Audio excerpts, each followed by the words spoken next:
ఎందరో మహానుభావులు ఈ భూమిపై జన్మించారు, కొందరు మాత్రమే చరిత్ర పుటల్లో నిలిచారు. కొన్ని పాత్రల వల్ల నటులకు పేరు వస్తుంది, అలాగే కొందరు నటుల వలన వారు పోషించే పాత్రలు చిరస్థాయిగా మిగిలిపోతాయి. మహోన్నత నటుడిగా అన్నగారి నడత, వరవడి వెనుకట తరం వారికి అపూర్వం, ముందు తరాల వారికి ఆదర్శం. ఎన్ని వందల పాత్రలు ఆయనలో ఒదిగిపోయాయో ఆ పాత్రల్లో ఆయన కూడా అలాగే ఇమిడిపోయాడు. ఏ ఆహార్యమైనా ఆయనకు ఇట్టే వర్తిస్తోంది. అంతటి అద్భుతమైన నటుడు. ఏ ఇతర భారతీయ భాషలలో లేకపోవడం, ఆయన తెలుగు వారింట పుట్టడం మన అదృష్టం. పురాణ పాత్రల పేర్లు వింటే మొదట గుర్తుకు వచ్చే పేరు నందమూరి తారక రామారావు గారు. అన్నగారిని చూస్తుంటే సాక్షాత్తు భగవంతుడే సాక్షాత్కరించాడన్నంత తన్మయత్వంలో మునిగేది తెలుగు ప్రజ. తిరుపతి దర్శనం ముగించుకొని భక్తులు ఎన్టీఆర్ దర్శనానికి మద్రాసుకు క్యూ కట్టేవారు. కృష్ణుని పాత్రలో నాజూకుగా, ఒద్దికగా ఇమిడిపోయిన అన్నగారు దుర్యోధనుడిగా చేసేటప్పుడు మాత్రం జూలు విదిల్చిన సింహంలా కనిపించేవారు. అనితర సాధ్యమైన ఈ అభినయనాన్ని చూసి ఔరా అంటూ హారతలు పట్టారు.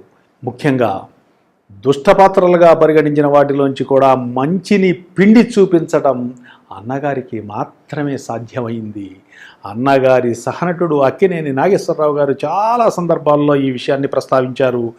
బ్రదర్లా నెగిటివ్ పాత్రను పాజిటివ్గా మలచి మెప్పించగలిగిన నటుడు నాకు తెలిసినంత వరకు ఎవ్వరూ లేరని, నేను కూడా ఎన్టీఆర్ గారికి అభిమాని నేనని ప్రకటించారు. ఇక మనలాంటి వారి సర్టిఫికెట్లు అన్నగారికి అవసరమా చెప్పండి? ఒకప్పుడు సితారా వారపత్రిక కోసం అన్నగారు ఓ ఇంటర్వ్యూ ఇచ్చారు. ఈ సందర్భంలో పౌరాణిక పాత్రల గురించి అడిగిన ప్రశ్నకు అన్నగారు ఇచ్చిన జవాబు ఇది. తన మీద తను ప్రయోగం చేసుకోవడం అనేది ఒక ప్రక్రియ. ప్రపంచంలో ఏ నటుడు చేయని ప్రయోగాలు నేను చేశాను. రాముడు వేసిన ఏ నటుడు నెగిటివ్ క్యారెక్టర్ అయిన రావణాసురుడు వేయలేదు, అలాగే కృష్ణుడి వేషం వేసిన వాళ్ళు దుర్యోధనునిగా వేయలేదు. ఒకే సినిమాలో 5 విభిన్నమైన పౌరాణిక పాత్రలు ఎవ్వరూ చేయలేదు. ఆ పాత్రలు వేయడమే కాదు, నేను డైరెక్ట్ చేశాను కూడా. ఎన్టీఆర్ను నటనలో కానీ చిత్ర పరిశ్రమలో కానీ మించిన వాళ్ళు లేరు. ఇవి నేను అహంకారంతో చెప్తున్న మాటలు కావు, ప్రత్యక్ష సాక్ష్యాలు మీ ఎదురుగా ఉన్నాయి.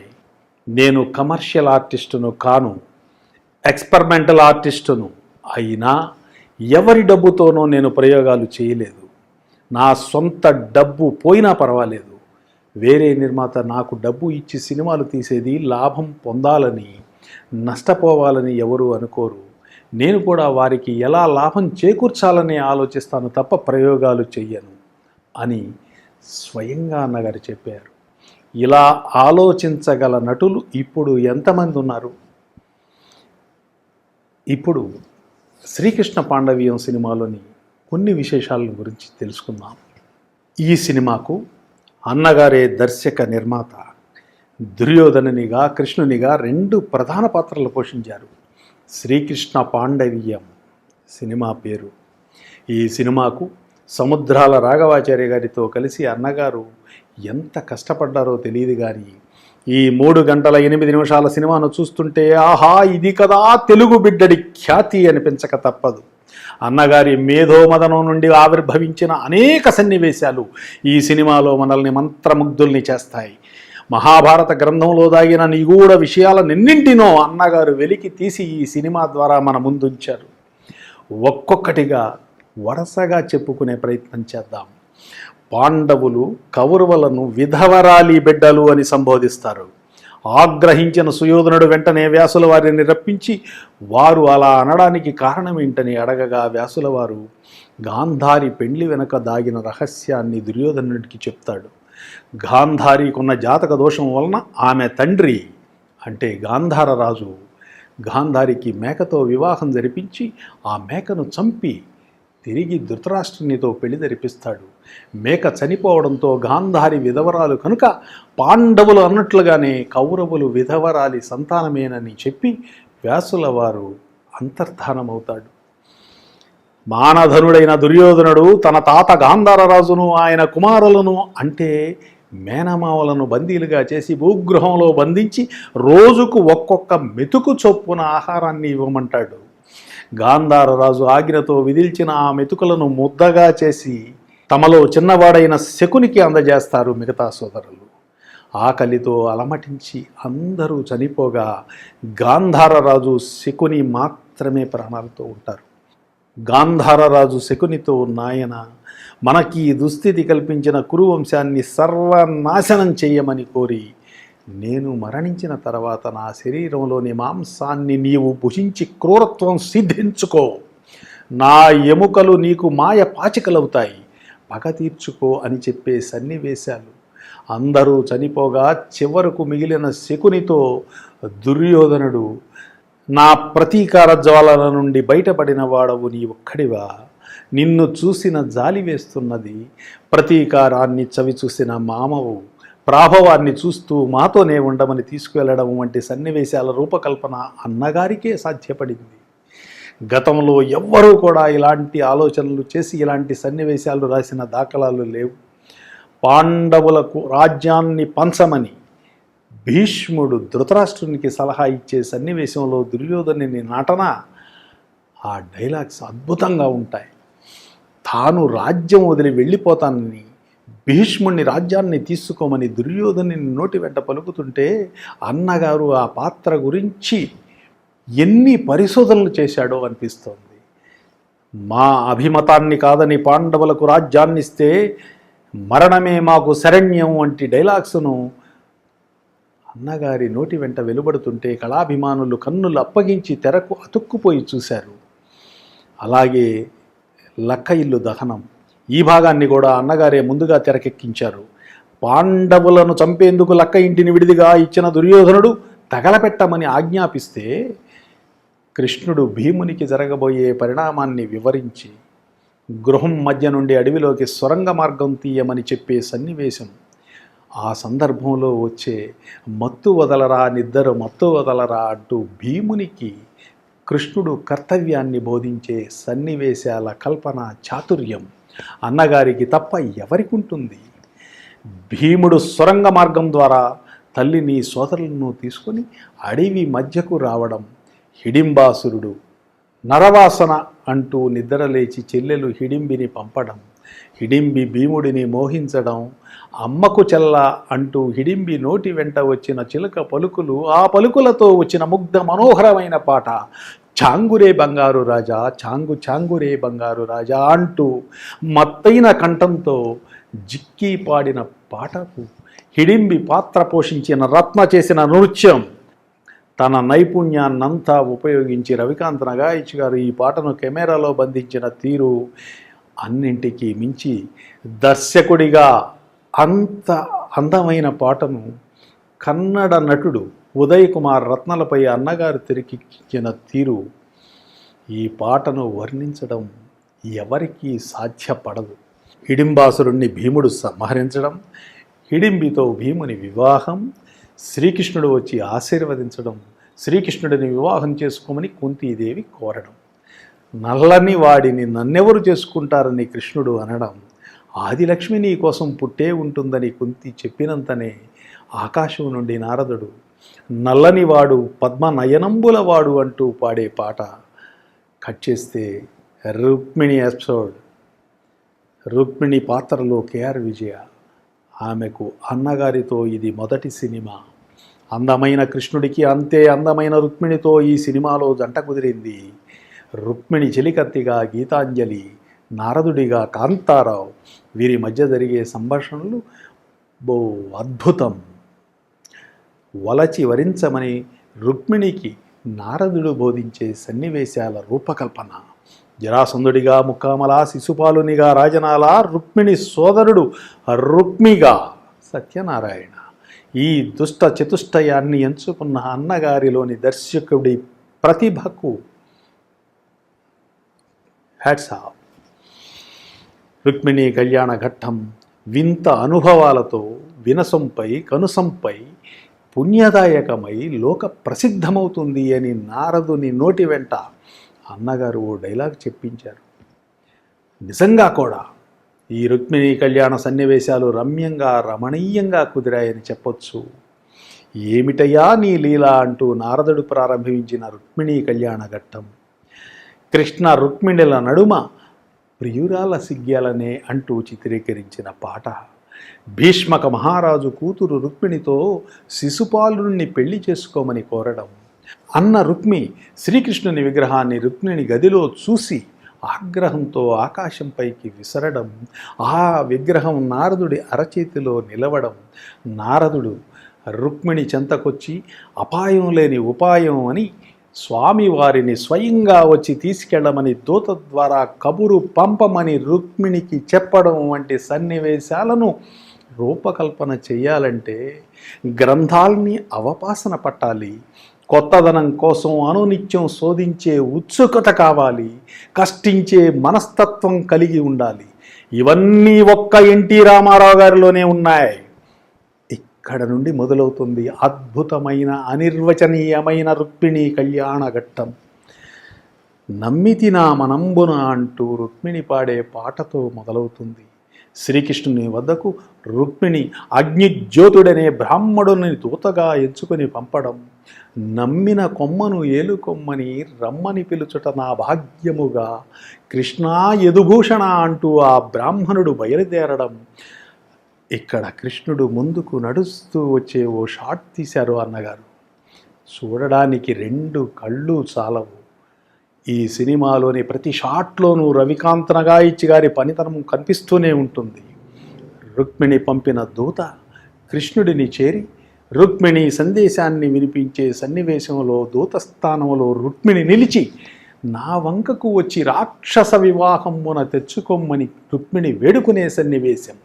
ఆ వెంటనే కృష్ణుడు వచ్చెద విదర్భ భూమికి జొచ్చెద భీష్మకపురము సురచరలీలం తెచ్చెద అంటూ కృష్ణుడు దూతకి చెప్పడంతో రుక్మిణీ కళ్యాణ ఘట్టం 15 నిమిషాల పాటు నడుస్తుంది.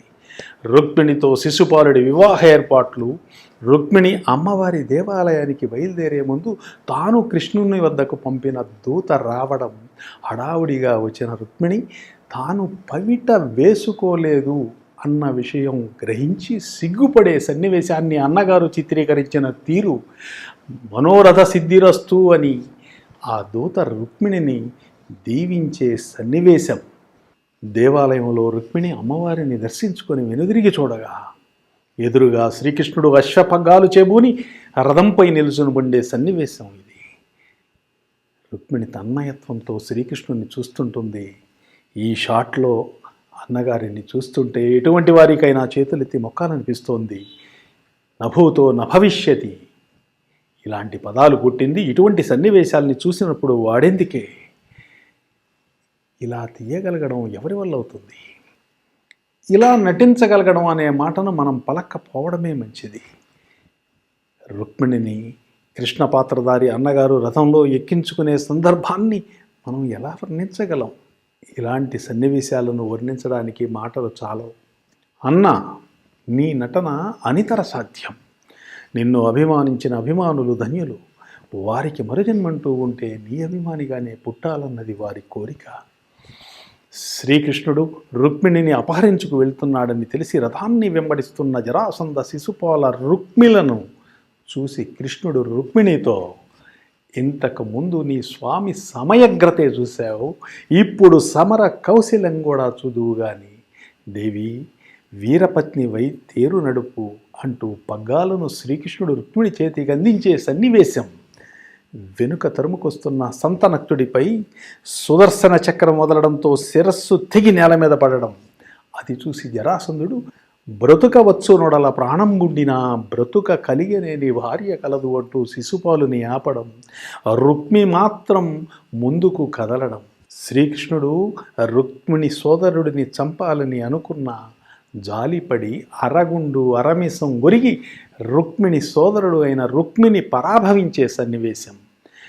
ఇది తల తీయడం కన్నా దారుణమని నారదుడు చెప్పినప్పుడు జరాసంధుడు రుక్మితో, పోయిన నీ మీసం మరో మాసానికి మొలవచ్చు, కానీ పోగొట్టుకున్న ఈ శిశుపాలుని మనోహరిని మరలా రాబోదుగా అంటూ వెనుదిరిగే సన్నివేశం.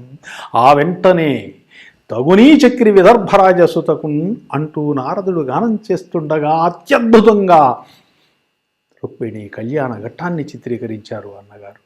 వెనువెంటనే వచ్చే నల్లనివాడైన చెలి చల్లనివాడేలే అంటూ చెలికత్తెలు రుక్మిణితో చేరి ఆడి పాడే పాట, పూల పాన్పుపై రుక్మిణిని కూర్చుండబెట్టే షార్ట్స్ ఒకదాని తర్వాత ఒకటిగా కనువిందు చేస్తుంటాయి. ఇక్కడ రుక్మిణి శ్రీకృష్ణుని చేరినంతనే అక్కడ నేలపై పడుకున్న పాండవులను చూసి బాధపడుతూ కుంతీదేవి కృష్ణ అని పిలవడం, కృష్ణుడు అక్కడ మాయమై రుక్మిణితో సహా కుంతి ముందు ప్రత్యక్షమవడం, కుంతీదేవిని ఆశీర్వదించమని అడగడం, ఆదిదేవుని ఆశీర్వదించే అదృష్టం నాకు కలిగింది, ఈ జన్మకు చాలు అని కుంతి అనడం, రుక్మిణి కృష్ణులను దీవించే సన్నివేశం, కుంతి నేలపైనున్న పాండవులను చూసి బాధపడుతుంటే అత్తా నీ బిడ్డలు మహారాజులవుతారు, రాజ్యాలు పాలిస్తారు అని కృష్ణుడు చెప్పే మాటలు కుంతిగా ఈ సినిమాలో ఎస్ వరలక్ష్మి నటన సినిమాకు ప్రత్యేక ఆకర్షణ అని చెప్పచ్చు. పాండవులు భిక్షాటన చేసే సన్నివేశాలను హృదయాలకు హత్తుకునేలా తీశారు అన్నగారు. ఏకచక్రపురంలో భిక్షాటన సందర్భంగా బకాసురుని వృత్తాంతం తెలుసుకున్న కుంతి ఈరోజు వంతుగా వెళ్ళవలసిన బ్రాహ్మణ కుటుంబాన్ని ఆపి తన కొడుకు భీముడిని పంపించే సన్నివేశాలు, వాటిని చిత్రీకరించిన తీరు, బండెడు అన్నాన్ని దున్నపుతల బండిలో నింపుకొని బళబళా నా బండి పరుగు తీసే పండి అంటూ భీముడు పాడే పాట, ఈ పాత్రలో కన్నడ నటుడు ఉదయ్ కుమార్ నటన, ఆ నటనను వెలికి తీసిన దర్శకుడిగా అన్నగారిని ఏ విధంగా కీర్తించినా తక్కువే అవుతుంది. నిజానికి బకాసురుని కథను అంతవరకు ఎవరూ తెరకెక్కించలేదు. తరువాత కాలంలో కూడా ఎవరూ తీసే సాహసం చేయలేదు. అంతెందుకు అన్నగారు కూడా తిరిగి వాటి జోలికి వెళ్ళలేదు. అద్భుతాలు ఎల్లప్పుడూ జరగవు. ఆనాడు తీసిన ఇలాంటి అద్భుతమైన సన్నివేశాలని మరలా నెమరవేసుకోవడం మినహా మనం చేయగలిగిందేమీ లేదు. ఇక బకాసుర వధ అన్నగారు తన దర్శక ప్రతిభతో తెరకెక్కించారు. నగాయిచ్ గారి కెమెరా పనితనం కలిసి తెరపై మహాద్భుతాన్ని సృష్టించాయి. అక్కడ భీమ బకాసురుల నడమ యుద్ధం ప్రారంభమవుతుంది. ఇక్కడ అంతఃపురంలో కృష్ణుడు ఉలికిపాటుకు కారణమేంటని రుక్మిణి అడుగుతుంది. పంచభీముల గురించి చెప్పే సన్నివేశం. ఈ పంచభీముల ప్రస్తావన గతంలో ఏ సినిమాలో కూడా లేదు. 5 మహావీరులు ఒకే నక్షత్రంలో జన్మించారు. వారే భీమ, సుయోధన, బకాసుర, జరాసంధ, కీచకులు. వీరిలో ఎవరు ఎవరిని ముందు సంహరిస్తారో ఆ వీరుని చేతిలో మిగిలిన 3 హతులవుతారు అని శ్రీకృష్ణుడు చెప్పడం భావి భారత సంగ్రామ సమస్య ఈ బకాసుర యుద్ధంతో పరిష్కారం అవుతుందని, బకాసుర సంహారంతో ప్రారంభమై భీముడు సుయోధనుణ్ణి సంహరించడంతో పరిసమాప్తి అవుతుందని రుక్మిణికి చెప్పే సన్నివేశం. ఇలా ఒకదాని తర్వాత ఒకటిగా వచ్చే సన్నివేశాలు ఏవీ గతంలో వచ్చినవి కావు. తరువాతి ఘట్టం ద్రౌపది స్వయంవరం. మత్స్యంత్ర ఛేదన కోసం దుర్యోధన కర్ణాదులు రావడం, ఎవరూ ఛేదించలేని మత్స్యంత్రాన్ని బ్రాహ్మణ వేషధారణలో ఉన్న అర్జునుడు ఛేదించడం, ద్రౌపది అర్జునుడిని వరించే సందర్భంలో కర్ణుడు అడ్డు తగిలి మహారాజులకు మాత్రమే ఈ అర్హత అని గుర్తు చేయడం, నారదుడు వచ్చి సత్యం ప్రకటించమని అర్జునుడిని కోరడం, అర్జునుడు గాంధీవాన్ని స్మరించడంతో చేతిలోకి ధనస్సు రావడం, ద్రౌపదితో అర్జునుని కళ్యాణం, తల్లి దగ్గరకు వచ్చి అర్జునుడు ఓ కానుకను తెచ్చానని చెప్పడం, కుంతి 5 సమానంగా పంచుకోమని తెలపడం, తన తప్పు తెలుసుకొని కుంతీదేవి బాధపడడం, కృష్ణుడు ప్రత్యక్షమై ద్రౌపది పూర్వజన్మ వృత్తాంతాన్ని కుంతికి చెప్పడంతో కుంతీదేవి కొడుకులను ఆశీర్వదించడం వంటి సన్నివేశాలను తీయాలన్న ఆలోచన ఆ రోజు వరకు ఎవరికీ రాలేదు. ముందుగా హిడింబి భీముల కళ్యాణం, తరువాత శ్రీకృష్ణ రుక్మిణీల కళ్యాణం, ఆ తర్వాత ద్రౌపది పాండవుల కళ్యాణం. దీంతో శ్రీకృష్ణ పాండవీయం అన్న టైటిల్కు సార్థకత చేకూరింది. ఇంతటితో సినిమాను ముగించవచ్చు. కానీ పంచభక్ష పరమాన్నం తిన్నామన్న తృప్తి మాత్రం మిగలదు. అందుకే సినిమా నిడివిని మరో 40 నిమిషాల పాటు పొడిగించారు అన్నగారు. ధృతరాష్ట్రుడు విదురుణ్ణి పాండవుల దగ్గరకు పంపి పిలిపించుకొని కాండవ ప్రస్థాన్ని రాజధానిగా ప్రకటించి అర్ధరాజ్యాన్ని పాండవులకు ఇచ్చే సన్నివేశాన్ని తెరకెక్కించిన విధానం అద్భుతం. అన్నగారికి మినహా ఎవరికీ సాధ్యం కానిది ఇలాంటి సీన్స్ తీయగలగడం. తండ్రి అర్ధరాజ్యాన్ని పాండవులకు ఇచ్చిన తర్వాత దుర్యోధనుడు ఒంటరిగా సింహాసనాన్ని అధిరోహించి అసహనాన్ని ప్రదర్శించే సన్నివేశంలో ఇలా అంటాడు: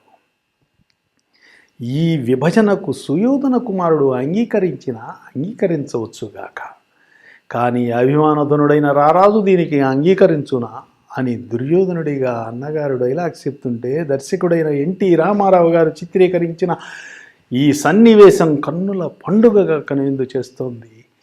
ఇక్కడే అన్నగారు చెప్పే మరో డైలాగ్: కంటికి నిద్ర వచ్చునే సుఖంబహునే రతికేళి జిహ్వకున్ అంటకముండున్ ఇతర వైభవంబుల్ మానసం బంటునే మానసంబు గల ఎట్టి మనుష్యుల అట్టివానికి కంటకుడైన క్షాత్రవుడు తనంతట వాడు కలిగిన కంటికి నిద్ర వచ్చునే అంటూ అన్నగారు డైలాగ్ చెప్తుంటే ఏ తెలుగువాడు గర్వపడడు చెప్పండి? వెనువెంటనే జరాసంధ సంహారానికి శ్రీకృష్ణుడు భీముణ్ణి తీసుకుని బయలుదేరే సన్నివేశం. మారు వేషంలో వీరిరువురు జరాసంధుని ఇంట దొడ్డి వాకిలి నుండి ప్రవేశించడం, భీమ జరాసంధుల యుద్ధఘట్టం. ఈ పాత్రల్లో ఉదయ్ కుమార్ ముఖామల నటించారు. నటించడం కాదు, ఆ పాత్రల్లో ఇద్దరు జీవించారని చెప్పొచ్చు. ఈ ఎపిసోడ్ను కూడా ముందుగా అన్నగారే తెరకెక్కించారు. కృష్ణుడు గడ్డిపోచని చేతిలోకి తీసుకొని దానితో జరాసంధుని మరణ రహస్యాన్ని భీమునికి తెలియజెప్పే సన్నివేశం. ఇలాంటివి ఈ సినిమాలో కోకొల్లలు. ఇక ఆఖరి ఘట్టం రాజసూయం. పాండవులు దుర్యోధనుని ఆహ్వానించడం, సుయోధనుడు వెళ్లేందుకు సుముఖత చూపకపోవడం, శకుని వెళ్లాలని సూచించడంతో బంధుమిత్ర సపరివార సమేతంగా రాజసూయానికి దుర్యోధనుని పయనం. భీష్మ, ద్రోణ, కృపాచార్య, అశ్వత్థామ, దుర్యోధనాదులను పాండవులు ఎదురేగి స్వాగతించే సన్నివేశం. ఆఖరిగా కర్ణుడి దగ్గరికి వచ్చి దానవీర సూరవరణ్య అంగరాజ్య రమా ప్రపూర్ణ కర్ణ జయహో అని ఆహ్వానించడం. ఆనాటికి అది యాదృచ్ఛికమైతే కావచ్చు, కానీ 1976వ సంవత్సరంకు మాత్రం ఈ పేరు సార్థకత అయింది. దానవీర సూర కర్ణ సినిమా ద్వారా గ్రంథాలపై అన్నగారికున్న పట్టు అలాంటిది.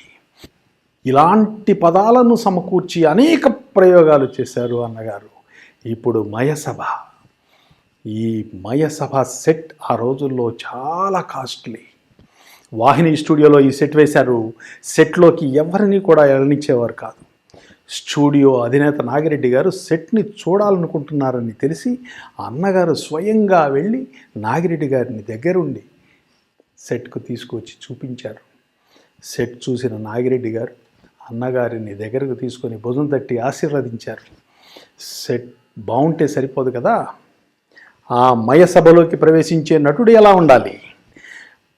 ఏదో 10 మంది నటులుంటే గుంపులో గోవింద్ అనుకోవచ్చు, కానీ ఆ మయసభలో ఒక్కడే ఆర్టిస్ట్. ఓ రకంగా చెప్పాలంటే ఏకపాత్ర అభినయం. థియేటర్లో ప్రేక్షకుల దృష్టి మొత్తం దుర్యోధన పాత్రధారి అన్నగారిపైనే ఉంటుంది. ముందుగా మయసభను వీక్షించి అబ్బురపడాలి, వెంటనే ఈర్ష్యపడాలి, తర్వాత పగతో రగిలిపోవాలి. ఇలాంటి వేరియేషన్స్ అన్నగారు చేసి చూపించారు. నిజంగా ఆయన కళకు ప్రయోగశాల వంటి వారే. ఏ ప్రయోగాన్నైనా ఆయనపై చేసుకోవచ్చు. ఈ మయసభలోని డైలాగ్స్ కొన్నింటిని దానవీర సూరకర్ణ సినిమాలో కూడా అన్నగారు పలికారు. 11 సంవత్సరాల తర్వాత కూడా కంఠంలో ఎక్కడ తేడా కనిపించకపోగా ఇంకా రాటు తేలింది. ఇంతటి నటుడు తెలుగువారి బిడ్డవడం తెలుగు కళామ తల్లి చేసుకున్న అదృష్టం. మయసభలోకి ఆహ్వానిస్తూ నర్తకీమణులు స్వాగతం సుస్వాగతం అంటూ ఆడి పాడే సన్నివేశం. ఈ పాటలో అన్నగారి నడక కొదమ సింహాన్ని మరిపిస్తుంది. అన్నగారు, టీవీ రాజు గారు, రవికాంత్ రంగాయిచ్ గారు కలిసి మయసభ సన్నివేశాలు మెరుపులు మెరిపించారు. నీటి మడుగులో పడిన దుర్యోధనుని ద్రౌపది చూడడం, అది చూసిన దుర్యోధనుడు ఒంటరిగా క్షోభపడే సన్నివేశం. అక్కడ అన్న నోటి వెంట వచ్చిన డైలాగ్స్. పాంచాలి పంచభద్రుక అంటూ ప్రారంభం. అన్న, నిన్ను అభిమానించని వారు ఉంటే ఉండవచ్చు. నీ అభిమాన గణం మాత్రం పూర్వజన్మ పుణ్యఫలం వలన మాత్రమే నీ అభిమానులుగా పుట్టామంటుంటారు. మీది జన్మ జన్మల బంధం. ఇలాంటి సన్నివేశాల ద్వారా వారిని మీరు రంజింపజేయడం, వారు ముగ్ధులవ్వడం, వీటన్నింటినీ యాదృచ్ఛికం అని మాత్రం మనం అనలేం. ఇక ఆఖరి ఘట్టం రాజసూయం. దుర్యోధనుని అసహనం, శకుని ఓదార్పుల నడుమ యజ్ఞం పరిసమాప్తి. అగ్రపూజకు శ్రీకృష్ణుడే అర్హుడని భీష్ముడు సూచించడం, పాండవులు కృష్ణుడిని తోడ్కొని అగ్ర సింహాసనాన్ని అధిరోహింపజేసే సన్నివేశాలు కమనీయం. ఇది చూసిన శిశుపాలుడు కృష్ణుడిని తీవ్ర పదజాలంతో అధిక్షేపిస్తూ దూషించడం, 100 తప్పుల వరకు నిరీక్షించిన కృష్ణుడి పాత్రలో అన్నగారి నటన వర్ణించనలవి కానిది. రాజులందరూ ఏకమై శిశుపాలునికి మద్దతు పలికే సందర్భంలో ధర్మరాజు భీష్ముని దగ్గరకు వచ్చి, ఈ వేదిక సమరసీమ కాకముందే మంచి మార్గం చూపించమని అడిగినప్పుడు భీష్ముడు చెప్పిన డైలాగ్ ఇది. భయపడకు ధర్మానందన, సింహం విజృంభిస్తే శునకం జీవించలేదు. మధుసూదనుడు మౌనం వీడే వరకే వీరి ఆవేశం. ఆ పరమాత్మ కళ్ళు తెరిస్తే ఈ శిశుపాలాది మూర్ఖులందరూ శాశ్వతంగా కన్నుమూస్తారు అని భీష్మ పాత్రధారి మిక్కిలినేని చెప్తుంటే మనం కూడా రాజసూయంలో ఉన్నామా అనిపించేలా సన్నివేశాలని రక్తి కట్టించారు అన్నగారు. ఇంకా రెచ్చిపోయాడు శిశుపాలుడు.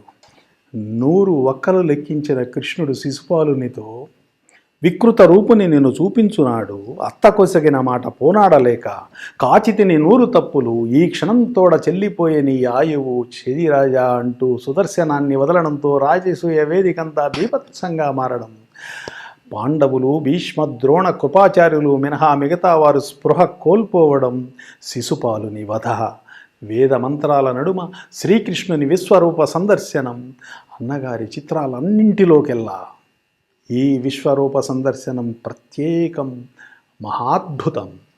ఈ సన్నివేశాన్ని వీక్షించడానికి ఎన్ని కనులున్నా చాలవు సుమా. యజ్ఞగుండం బద్దలయ్యే సన్నివేశాల చిత్రీకరణ ఈ రాజసూయాన్ని కూడా గతంలో ఎవ్వరూ తీయలేదు, తరువాతి కాలంలో తీసే ప్రయత్నం కూడా ఎవరూ చేయలేదు. శ్రీకృష్ణుని అభయహస్తంపై శుభం కార్డు. ఇలా శ్రీకృష్ణ పాండవీయం సినిమా 3 గంటల 8 నిమిషాల పాటు సాగింది. ఈ సినిమా పూర్తయిన తర్వాత తన గురువు గారైనటువంటి కేవీ రెడ్డి గారికి ప్రత్యేకంగా సినిమా ప్రివ్యూ వేసి చూపించారు అన్నగారు. చిత్రం మొత్తం చూసిన కేవీ రెడ్డి గారు అన్నగారిని ఆప్యాయంగా దగ్గరకు తీసుకొని ఆలింగనం చేసుకున్నారట. తన శిష్యుడు దర్శకుడిగా తనంతటి వాడు అయినందుకు విజయ గర్వంతో అన్నగారి వైపు చూసి ఇలా అన్నారట, గతంలో సీతారామ కళ్యాణం, గులేబకావళి కథ చిత్రాలకు నీవు దర్శకుడిగా పేరు వేసుకోలేదు. కమలాకర కామేశ్వరరావు గారు, బిఎన్ రెడ్డి గారు కూడా నీకు చెప్పారట, ఈ సినిమాలో మొదటిగా దర్శకుడి పేరు వేయించు. అగ్రదర్శకుడు అన్న ఖ్యాతి నీకు అక్కరలేకపోవచ్చు, నీ ద్వారా దర్శకుడికి అగ్రతాంబూలం ఇప్పించిన వాడివి అవుతావు అని కేవీ రెడ్డి గారు చెప్పగా గురువు గారి మాటను కాదనలేక సినిమాలో మొదటి పేరుగా చిత్రానువాదం, దర్శకత్వం ఎన్టీ రామారావు అని వేసుకున్నారు అన్నగారు. ఇది కదా గురు శిష్యుల అనుబంధం అంటే. అన్నా, ఈరోజు నీ పుట్టినరోజు. నిన్ను ఇలా తలుచుకుంటున్నందుకు ఆనందంతో పాటు కించిత్ గర్వంగా కూడా ఉంది. చరిత మరువదు నీ నటనా చతురత, తెలుగువారు ఉన్నంత వరకు ప్రతి ఇంట ప్రతిధ్వనిస్తుంది నీలోని ఘనత. నిన్ను అభిమానించగలగడం ఓ వరం, నీ అభిమానులమని చెప్పుకునేందుకు మాకెంతో గర్వం. ఇది శ్రీకృష్ణ పాండవీయం సినిమా గురించిన ఓ చిన్న వివరణాత్మక కథనం. మరో సినిమాతో తిరిగి కలుసుకుందాం.